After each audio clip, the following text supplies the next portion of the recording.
રાજનીતિ સંદેશ ન્યૂઝમાં આપનું સ્વાગત છે। બાબરકોટ ગામે તિરંગા યાત્રાનું ભવ્ય આયોજન કરવામાં આવ્યું।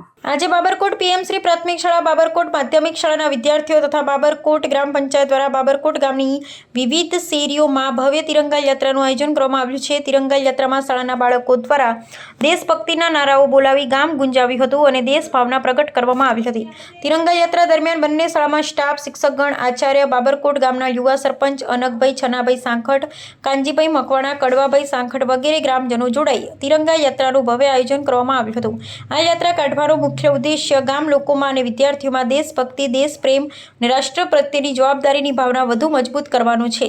તિરંગો માત્ર એક ધ્વજ નથી, પરંતુ આપણા દેશની આન, બાન અને શાનનું પ્રતીક છે।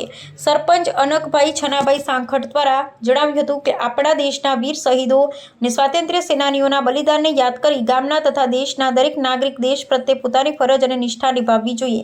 આ તિરંગા યાત્રા દ્વારા બાળકોમાં દેશ પ્રેમની ભાવના જાગે અને નવી પેઢી રાષ્ટ્ર નિર્માણમાં આગળ આવે તેવો સુંદર સંદેશ આપવામાં આવ્યો હતો। આજે બાબરકોટ પીએમસી પ્રાથમિક શાળાના બાળકો અને બાબરકોટ માધ્યમિક શાળાના બાળકો તથા બાબરકોટ ગ્રામ પંચાયત દ્વારા બાબરકોટ ગામની વિવિધ શેરીઓમાં તિરંગા યાત્રાનું ભવ્ય આયોજન કરવામાં આવ્યું હતું। આ તિરંગા યાત્રા કાઢવાનો મુખ્ય હેતુ બાબરકોટ ગામના લોકોમાં, ગામના વિદ્યાર્થીઓમાં દેશ પ્રત્યેની દેશભાવના, દેશભક્તિ પ્રગટ થાય એ હેતુથી આ તિરંગા યાત્રા કાઢવામાં આવી હતી।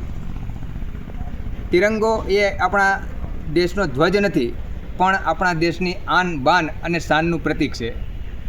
આપણા દેશની આઝાદી માટે આપણા વીર શહીદોએ, સ્વતંત્ર સેનાનીઓએ જે પોતાનું બલિદાન આપી આઝાદી અપાવી છે, એ આઝાદીને ગામના લોકોમાં, વિદ્યાર્થીઓમાં દેશભાવના પ્રગટ થાય